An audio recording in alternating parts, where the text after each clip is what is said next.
Hey, it's Travis. Too many camp directors run just on gut feel. Our free Resilient Camp Blueprint Diagnostic is your dashboard for resilience. Take it today at camp.mba/Travis. Again, that's camp.mba/Travis. Anyone else feel like they're strapped into a roller coaster they didn't sign up for and can't get off of? You're not alone. Join us today as we talk about the highs and lows of the last few months. We talk boundaries, supporting ourselves, and those who turn to us during challenging times. We are here to remind you that it's okay to feel those feelings, to talk about them, and to be kind to yourself. As camp pros, we give this advice to others all the time and often fail to take it ourselves. We're here to be that camp director for you, to remind you that it's okay to feel out of control, to not know what's going on, to sometimes feel like you've just been flipped upside down. Come ride the roller coaster with us. Welcome to Beyond Camp, a podcast for summer camp directors and leaders by Go Camp Pro. Beyond Camp explores the intersection of camp and the rest of our lives. Camp professionals know that all aspects of our lives affect our camp experience, and Beyond Camp is here to dive into the messy, brave, and joyous conversations that surround that fact.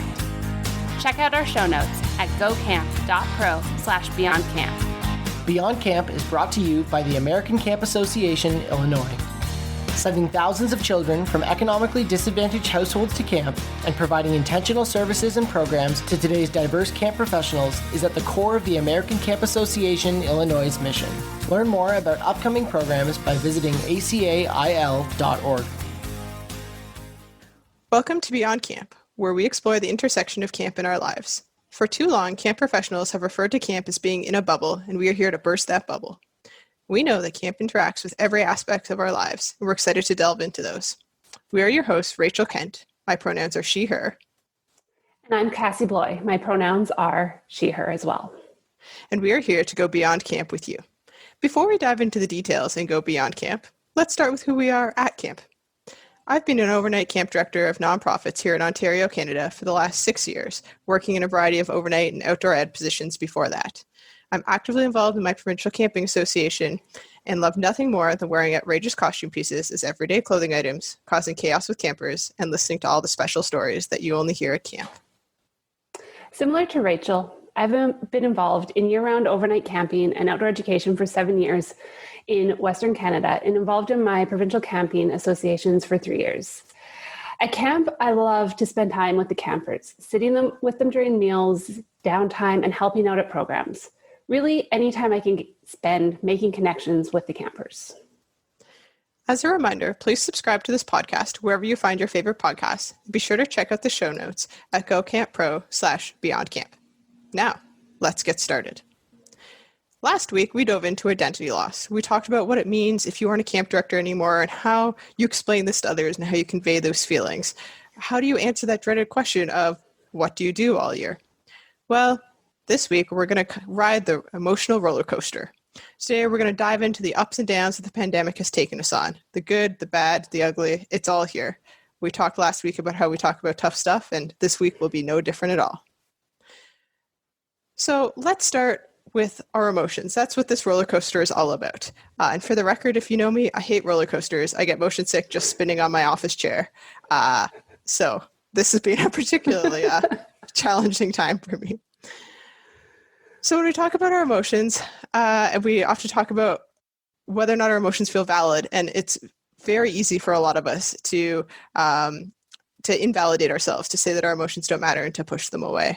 And I know for me, I find a lot of my validation of my emotions from my peers. So whether it be folks who worked for me before, those friendships that I've developed over the years, or other camp pros who can turn to me and say, hey, it's okay to feel this way, Rachel. And, of course, like that's how you're feeling. And sometimes I find even in those conversations, people are able to be like, oh, I feel like this. And I'm like, oh, yes, I'm able to identify with that as well.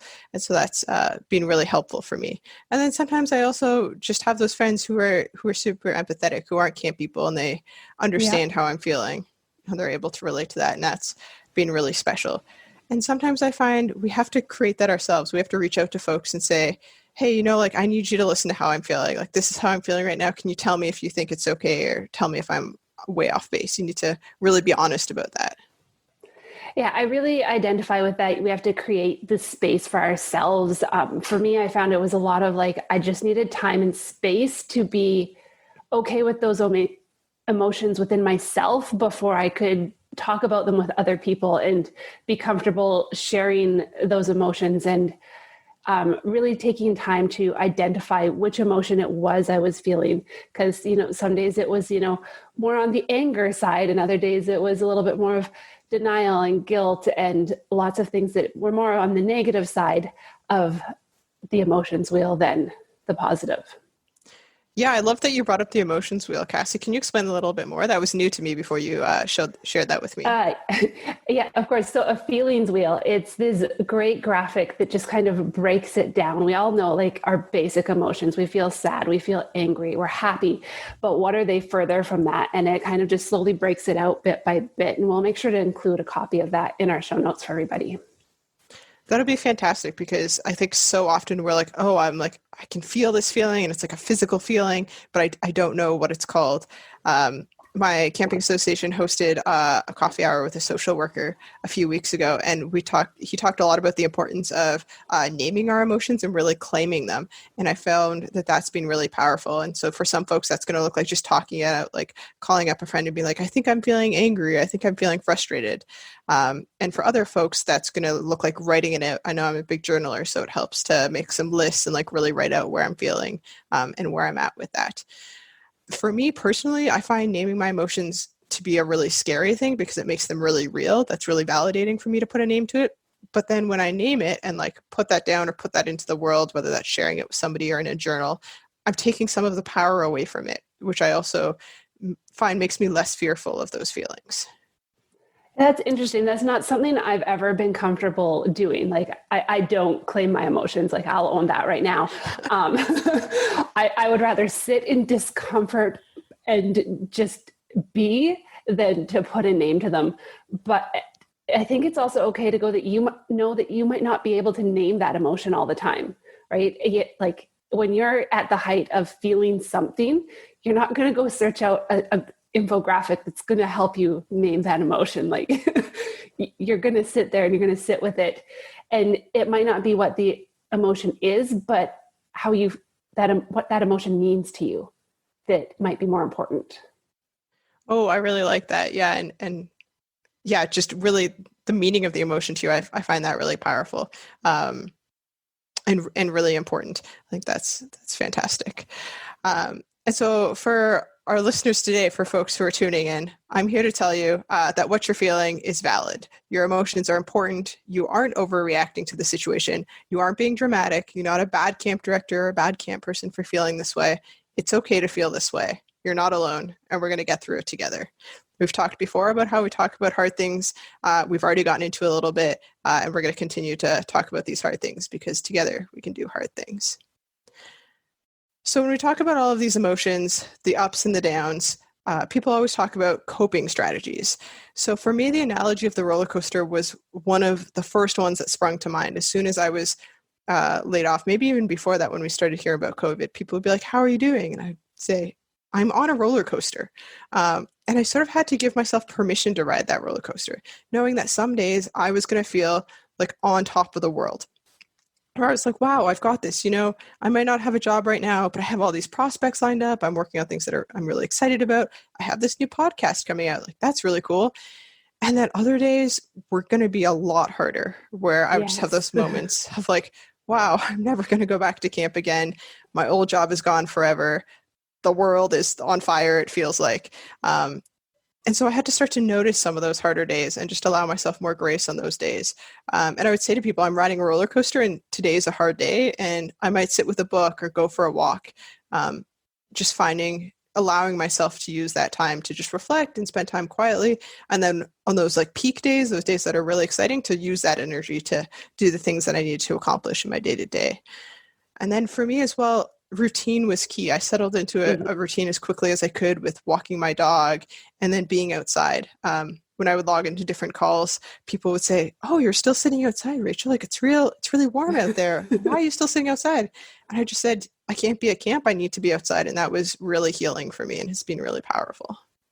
Yeah, I think it's just so important that as we figure out what works for each of us, to recognize that it's going to be different. But as camp people, I feel like a lot of us really identify with like nature is good for us. It helps us feel good, and getting time outside is so, so crucial. I know for me, it was hard. I don't actually have an outdoor space where I live.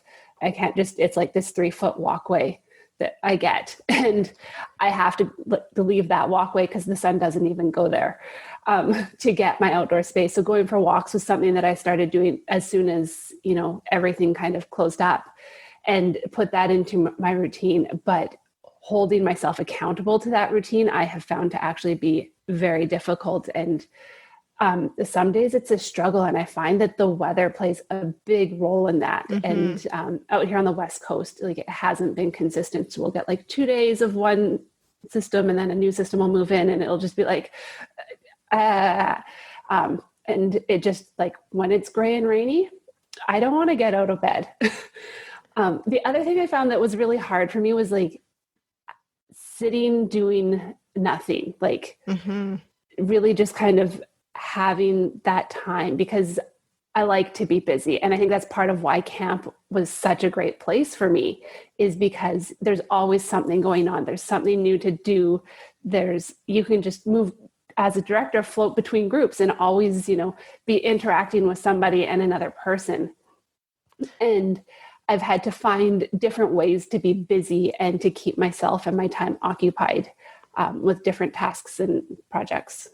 For sure. And that ties into the identity loss we talked about last episode, when folks feel like that huge sense of loss because they identify so strongly with their job. And I think that often comes from our need to be busy and being productive, and society puts so much pressure on us to be productive.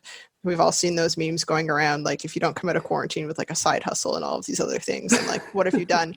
And you know what I've done? I've taken care of myself, and I feel strongly about that. Yes. And that's hard, especially as we head into, or like now we're in the midst of what would be our busiest season. Exactly.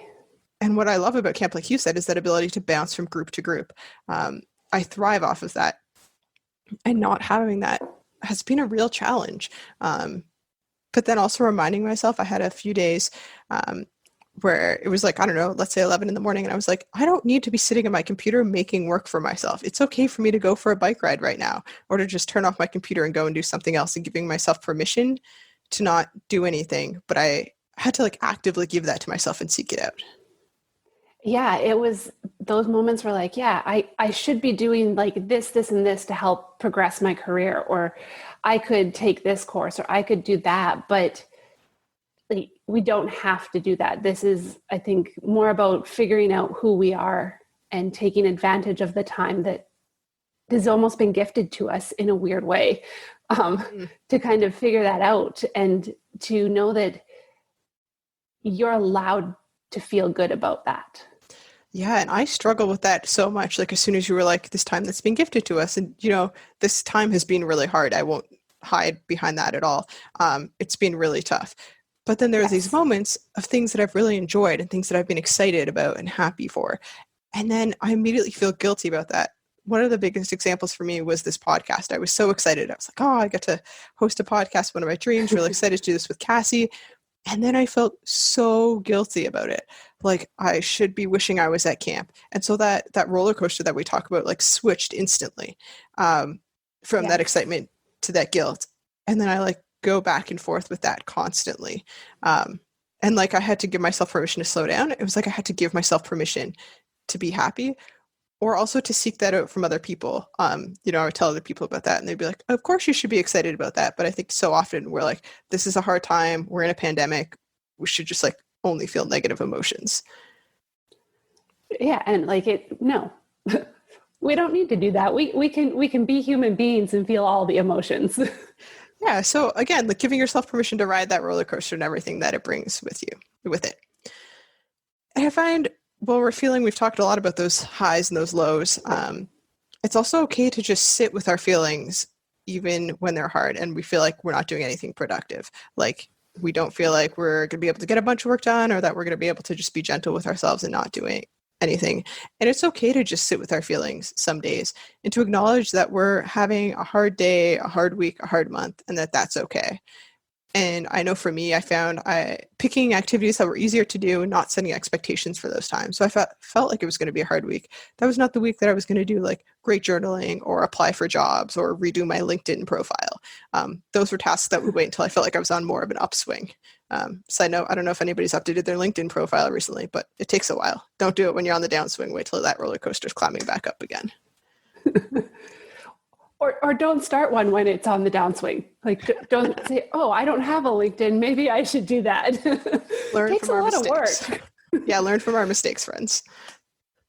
Yes, please. I know, like, for me, it wasn't necessarily like, it's kind of like this plateau, but I also kind of felt like I was just like floating along, like that the world was moving by and I was just kind of chilling and just being there. And like, I was there for a few weeks, and kind of up until like we really got going with this podcast, it was like the few weeks before that. And it was just like, okay, everything's slowing down. All these great things were doing to occupy me, like they've kind of wrapped up.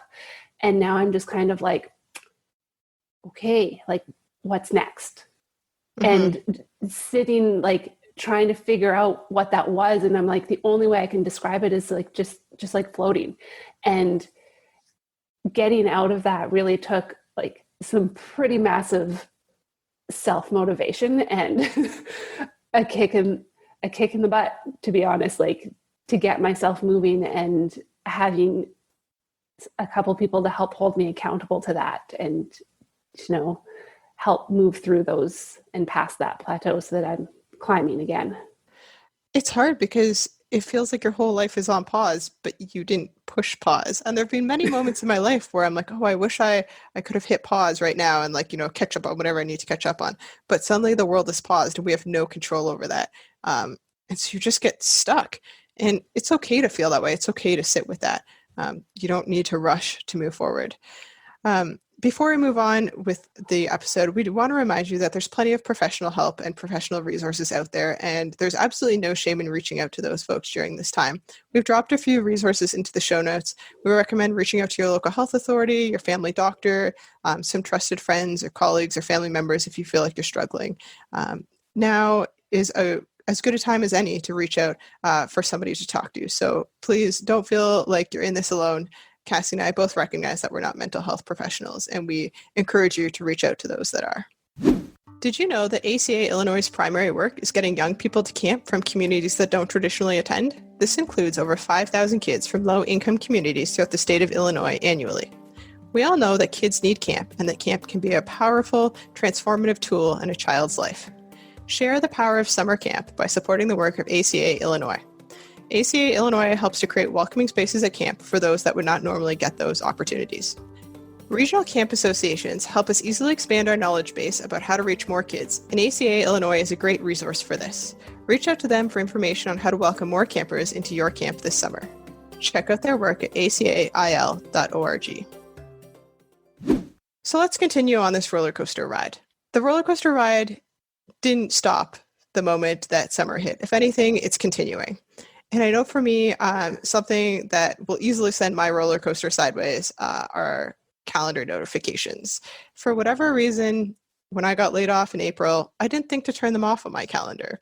And just the other week, I had the pleasure of logging on Monday morning and seeing a pop-up reminding me that camp was supposed to have started yesterday. And for whatever reason, I just can't seem to bring myself to delete these calendar reminders. And I find that really challenging, and I can be having a great day, my roller coaster's heading uphill, and then this happens, and suddenly I'm going sideways. But what I find that's been really helpful for me is I try to stay out of the loop of this is what I'm supposed to be doing, and this is what I would normally be doing at this time of the year. I try not to be like, oh, you know, it's July 5th. Usually I would be, on the dock watching our first swim test or whatever it might be. I really try to stay out of that and try and stay in the moment. And it's a very active process for me. Otherwise, it's very easy to slip into that. Yeah. And it's hard to keep that active mindset of like, don't think about that, or, oh, that notification popped up again. And then you're back into that thought process. You really have to actively change your mindset and adjust it. I don't have calendar notifications because I don't have access to any of my past jobs' emails. But for me, it's like the social media memories. And I'm managing a camp Instagram and Facebook page as well. And it sends notifications. And those are the ones that really get me. It's like 2 years ago, this picture was posted and you see this lovely smiling face and a person having fun. And it's just like this whole like wave of emotion is just like, and I'm not there to capture those moments. And those moments aren't happening. And then it's just like this dive of like, oh man, that's not there right now. And then you have to kind of be like, no, but it's okay. And those moments will be able to happen again, and really just kind of shifting our language around those events and that language. Yeah, it's super important. That's why I try and stay away from that language of I'm supposed to be doing this, because I'm not supposed to be doing it right now, because that implies that I'm being irresponsible by living in the moment or what I'm doing now. Me sitting on my back deck reading a book or starting a new job, that's what I'm supposed to be doing right now. I haven't thrown aside my responsibilities by choosing this. This is what the world has given me right now, and finding a way to make my peace with that has been really helpful, I find. Something that you and I have talked about, Cassie, that has sort of just added to this roller coaster that we didn't really think of ahead of time were those traditions that we have before and after camp. And we've talked a lot about mourning the loss of summer camp and all of those things that happen. But there's also like before and after that that was like a new realization for us. For me, before camp, I know I mentioned this last episode, I have a bucket list with my partner. And so we try and check off some things that people would normally do during the summer. We try and get to a patio. We try and go for walks in certain parts of town that we like, spend time with the dog, eat those like favorite foods that you just don't get at summer camp. And that time is really special to me. And I found myself mourning that. And then what I'm also mourning that hasn't happened yet is that I have a tradition at the end of the summer of going on a road trip to the east coast of Canada with my dog, just the two of us. We take a lot of books and my journal, and we spend a couple of weeks camping and visiting some friends out there. And that time I've treasured for the last few years, and I've been very lucky to have that. And I'm mourning the loss of that. And I know that I'm feeling these feelings now, and that it's going to be even harder when I get to those moments. And that's something I never would have expected when somebody was like, of course you're sad, like summer camp is over. It's more than just those 2 or 3 months. Yeah, it's so much more than those. And like, I was thinking about this. I'm like, what are those things I do before each season? And a lot of it actually revolved around camp. I was lucky I was able to have my leadership team with me for about a month and a half before our frontline staff came in.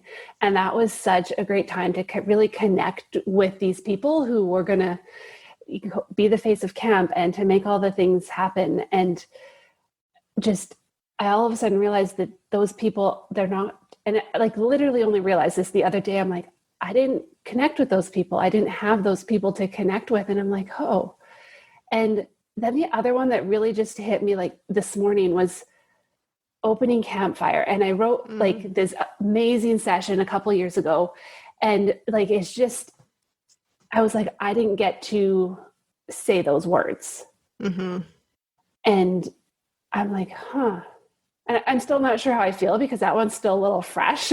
Yeah, that's and a little bit raw, but then there were like the things like going for that last meal out before you're on to your camp kitchen food for the summer. And one of the things for me that I always do every year before camp, sometime between May and June, is I always go for a pedicure. I don't know why. It's just somehow managed to be like one of those weird things. Well, it's maybe not weird, but just like one of those things that I do without even thinking about it. Yeah, it's funny how many of those things, those traditions that we built without even being intentional about them. And all of a sudden you're like, yeah, like I always eat at this restaurant the first night that I'm in the town, but that my camp is by. And a few days in, we always go to like this store or whatever it might be. All these like little rhythms to our life that we no longer have. For me, something else that I've thought about sort of on this roller coaster, because I think about the things at camp that I'll miss and maybe the things that I won't miss, like the spring bugs. I haven't missed those at all, that's for sure. For me, it's some of the like personal moments that happen at camp. I'm very introverted, so I thrive on good conversation or like in-depth conversation. So one of the things that I love are like the unplanned moments and special conversations I have at camp. You know, the staff member camper who like doesn't want to leave the campfire at night, who you get to chat with, or when I have to do a town run and I pick that like quieter staff member to come with me and we get to know each other. I'm known at camp for asking lots of questions of people, anything from like, is a hot dog a sandwich, or tell me what your top 3 values are. And when you ask somebody that in a car, they can't just like get out of those questions. Yeah. And I'm missing those moments of just like great conversation with no distraction. You know, there's no cell service, so people aren't on their phones and things like that. Oh, nice. I wish I had been at a camp that didn't have cell service recently. It kind of puts a different spin on your trips to town, because everybody's like all of a sudden like, oh, they're locked in. But yeah, those for me, like I've never had a camp birthday. I always celebrated my birthday as a kid at a camp type event, which is interesting. But to me, I'm like, all those kids who are used to spending their birthday at camp, like where else do, 75 to 100 people sing happy birthday in unison with gusto? And like that moment of like carrying out the cake, and especially for a camper who it's their first year at camp and their eyes light up of like, somebody remembered my birthday and I get to have cake and be at camp, and all of a sudden like somebody's day just like became 100 times better. Like those moments that just really brighten somebody's day and kind of help them connect with themselves and each other as well. Those are so powerful. We've talked a lot about a lot of things here that have contributed to our emotional roller coaster, and I'm sure we will continue to share them as the season goes on.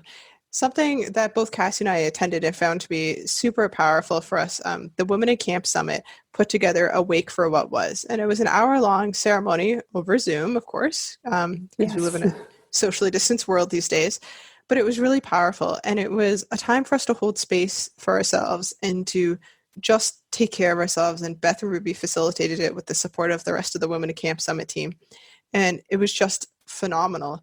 And as I sat there, I realized there were so many things that I hadn't grieved yet. There were so many things I hadn't considered, and I hadn't taken that time to hold space for myself.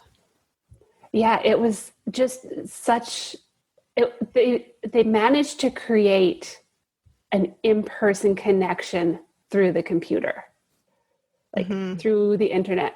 And I just felt like I was at the summit in that moment, standing around a room with everybody who was on the call. It was powerful, and it really provided that safe space to feel all the feels.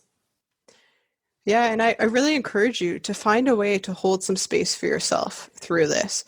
Find a way to take your roller coaster to the station for a moment, just pause, and just appreciate where you are right now. You don't have to come up with the solutions. You don't have to work your way through all the emotions, but just hold some space for yourself. That was really powerful for both of us. And it was a few weeks ago now, and we still talk about how impactful that was for us. It's going to look different for everybody. For some people, they're going to thrive off of the ability to connect with others in like a larger formal setting. For me, it often looks like going for a walk with the dog or running, just giving myself space to process and to think away from distractions. Yeah, it is. It's like, it's finding that space. I've been able to just walk. I have walked around this neighborhood so many times, and I tend to put in an audiobook. I don't know how much of these audiobooks I actually absorb, because often I find my train of thought in a whole nother dimension. But I think that also gives me that time to process of obviously the book has said something that's allowing me to move through something in that moment. And it's kind of almost my way of journaling without having to write something down.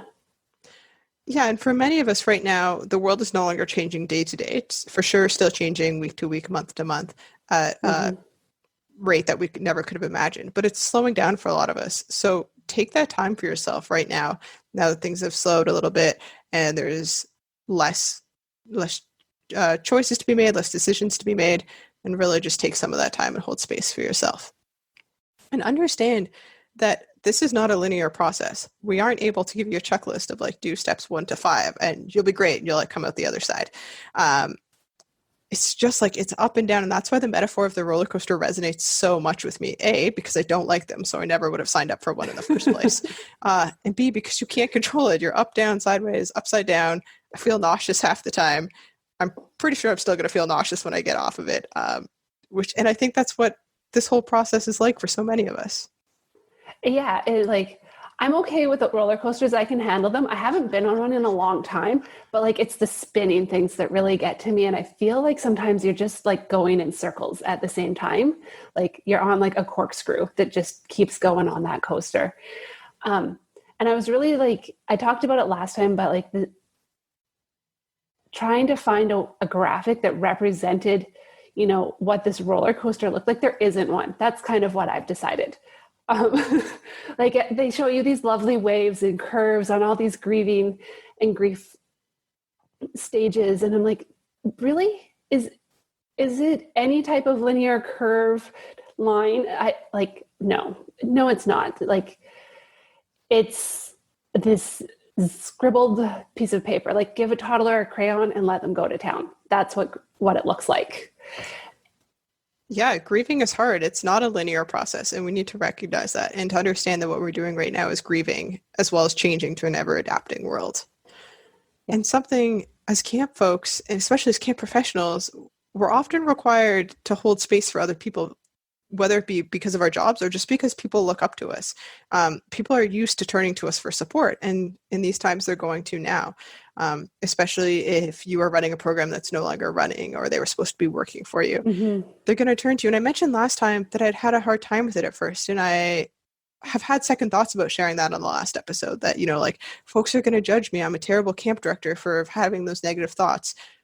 But I think that it's valid. And I think I'm going to go out on a limb here and guess that I'm not the only person who's felt that way, that it can be hard to support others when you're just trying to stay afloat yourself. What I have found has been really helpful for me is separating my emotion from theirs. So understanding like you might be angry or frustrated at me, at my organization, at the world for forcing our hand in making these decisions, for not having camp this summer. And that's not my fault. It's okay that you're feeling those feelings, and I'm going to separate my emotions from yours. And then what I found was helpful was I wanted to see, like, is there anything tangible I could provide people with? Like, yes. Do you need a job? Is that what is most upsetting for you right now, is that you don't have a job? Well, I know some other camp folks. Let's see where else I could get you some interviews and put in a good word for you.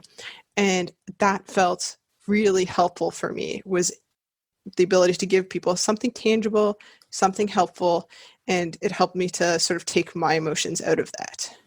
Yeah, it's like, just as you said, it's that changing of hat. Mm-hmm. Like right now, I'm going to put on my listening hat, and I'm here to listen and to absorb what you want to say, but in ourselves also knowing that what these people are saying to us, and as we hold space for them, it's not a personal attack on us as human beings. And I think, I have a pretty high blue quotient if I were to go into my true colors. So I tend to feel emotions and other people's emotions quite well. And, it really, you kind of have to like turn on a switch to be able to, hold enough space, but not take them and absorb them into yourself as well. I know a couple people that I connected with hosted virtual office hours for some of their staff, and they used the waiting room feature so that they could either have private conversations or bring in small groups of people to the conversation based on who was in the room at the time and if they were okay with that. And I think that was something that really allowed people to find other connections as well. Yeah, those boundaries around who's in the conversation, how the conversation is progressing are super important.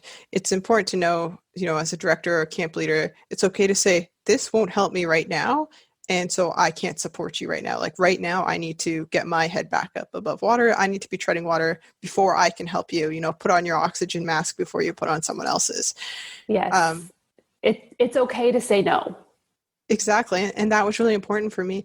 And I had a moment that I was quite proud of. But again, like those mixed emotions where I felt both like, wow, Rachel, like you're doing a great job. And I was like, wow, Rachel, you're a terrible camp director. Some of my staff organized like an impromptu, Zoom call or whatever. And I was going to log on. And then like an hour or so before I was like, I don't have the emotional bandwidth for this today. I don't have the spoons to show up for this call. And I just sent a quick message. And I was like, hey guys, like I'm busy. Like I can't come on the call right now. Which was totally fine. They had a great time. But it was really important for me to recognize that at that moment, that call really would have drained me more instead of filling me up. And I wouldn't have been able to support them the way I wanted to because I wasn't there. And so you need to set those boundaries for yourself. And then also when you're speaking with people, whoever it is in your camp community, to set boundaries for how people speak with you. Let them know appropriate ways to talk to you, whether it's, do you want to be reached via the phone, text message, email? Can they vent to you? Would you prefer that they be more careful with their word choice? Are you happy to be that safe space for people to swear and cry and carry on? Or do you need them to approach you in a certain way? Know what you're comfortable, what your role will allow, and set those firm boundaries.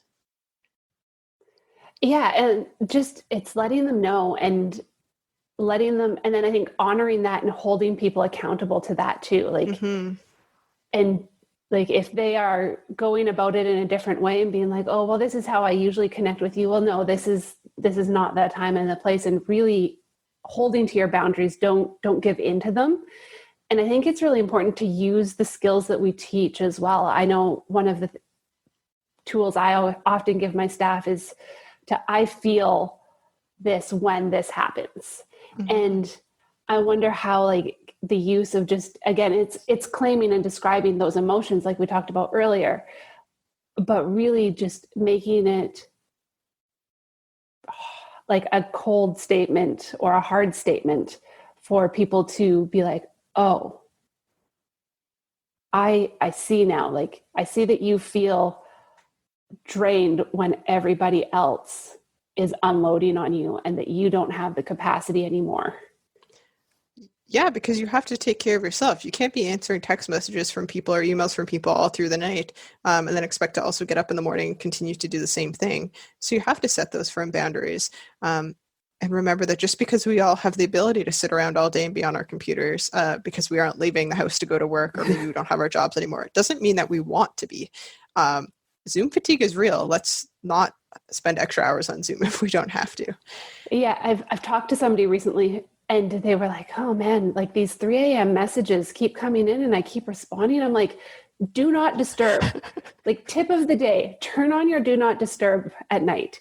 If you're not at camp and your phone is not required for you between certain hours to be reached, do not disturb. Like they can send that message and it's not going to buzz next to you in the other room. It's not going to disturb you, but that message will be there for you when you wake up. For sure. And also understand that if people are feeling the need to reach out to you all night long, when they're at those like real peak of emotions or those real lows, understand the level of support that you're able to give them. I'm not a mental health professional, neither is Cassie. And I'm more than comfortable with reminding folks of that to say, wow, it sounds like this is really challenging for you. Can I provide you with some resources? I think it would be great if you talk to this person. And things like that. And it's really important that you're clear with that. Again, it's a boundary to redirect folks to places that can help them, because sending you text messages at 3 a.m. or emails at all hours of the day isn't going to be productive long term.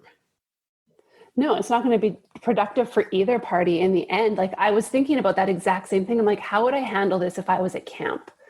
And I'm like, I would have a flashcard with the resources on it that I could hand them.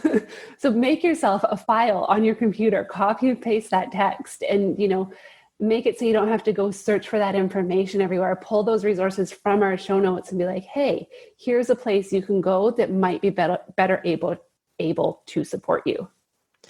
Yeah, that's so important. It's encouraging folks to reach out and talk to people who can help them move through those emotions. Excellent. Yeah, this was a great conversation today. I'm really I kind of want to keep going, but I'm also recognizing that we like to honor people's time as well, because we all need time to sit with these emotions and be with ourselves and recognize them. And this one might be leaving you feeling in a different spot today.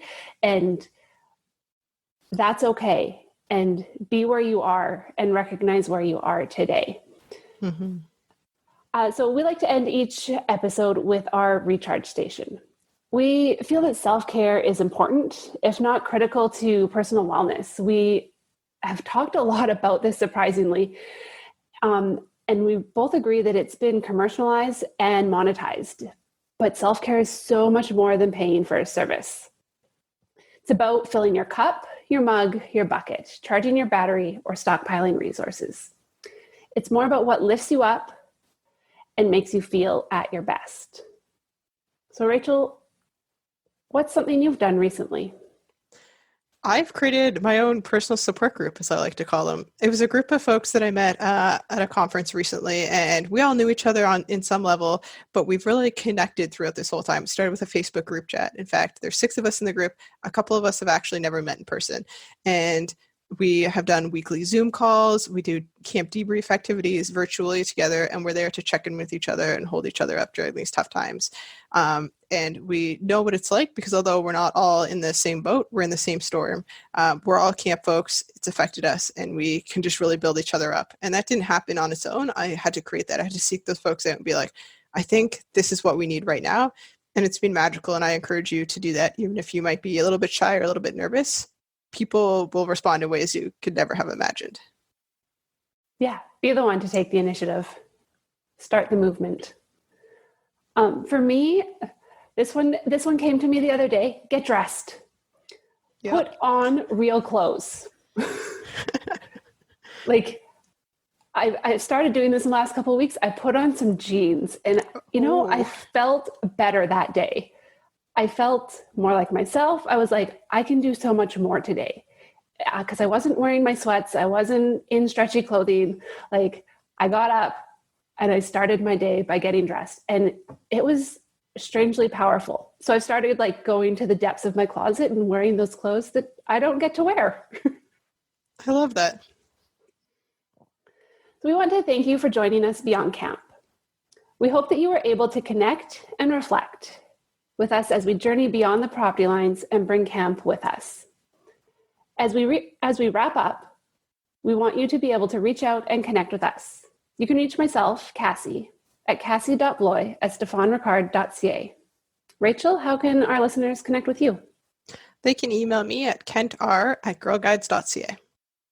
So don't forget to check out our show notes, as we've mentioned multiple times this episode, at gocamp.pro/beyondcamp. We also want to send a big thank you to the GoCamp Pro team for holding space for these conversations, to ACA Illinois for their sponsorship and support of this idea, to our producer, Matt, for digging into the nitty-gritty and coming up with all the fine details for us, and to you, our listeners. Thank you for sitting with us. Beyond Camp is part of the GoCamp Pro podcast network. Check out all of our other podcasts at gocamp.pro/podcast. Go well and safely, friends. We'll see you next week. Thanks for tuning in to this episode. Beyond Camp is a part of GoCamp Pro and the GoCamp Pro podcast network. Find a podcast for camp professionals of every age and stage at gocamp.pro/podcast. Thanks for listening, friends.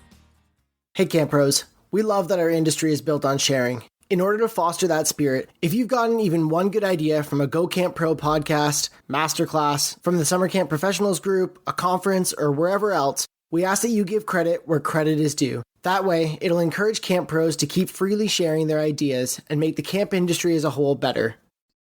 Hey, it's Travis. Camp directors often tell me they're just too tired to take on anything new. That's exactly why my free Resilient Camp Blueprint Diagnostic exists.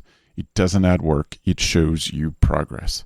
Quick, free, repeatable, you'll know if your systems are paying off without the guesswork. Try it today at camp.mba/Travis. That's camp.mba/Travis.